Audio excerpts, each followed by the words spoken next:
you're doing. I'm June Prakash, and I'm the president of the Arlington Education Association in Arlington, Virginia, which is our local educators union. We do a lot of advocacy right now and worker rights issues. We try and advocate for both students and our staff members in the community. And why was it important for you to be here today? I wanted to learn about this program. I was approached about the program not knowing much about it at all, and I wanted to see how and if it was a good match for our union and our educators. And when the concept of community wealth building was broached, I thought that was a really interesting intersection and opportunity for us to become involved. We often talk about the fact that our educators can't live where they work and that they're underpaid, and I think framing it in a way that people can understand that we all have a shared responsibility in the community to create that wealth was a really interesting prospect for me, so I wanted to come and learn more about that. What are some things you've learned so far that you're excited about? The keynote speaker was talking about a supermarket and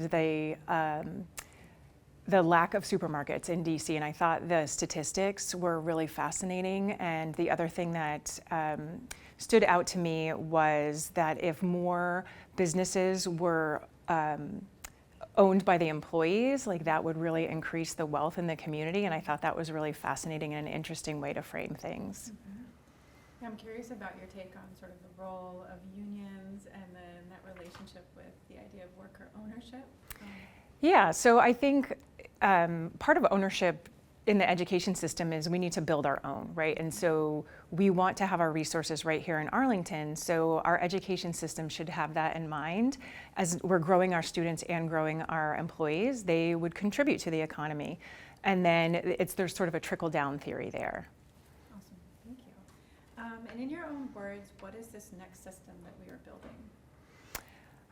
I think it's multi-tiered, but for me right now, and my level of understanding is changing the narrative of what it looks like to be a successful and thriving community. And so that wealth and opportunity is spread out among the members of the community and not just at the top tier. Mm-hmm. And why do you think this is important to be thinking and talking about right now?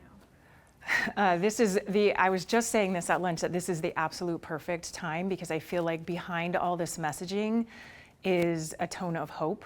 And I think that's really what people need right now, is they need it broken down into ways that there are small actions for them to take, but that they feel like they can be part of the solution, and that it's not just something that's out of their reach.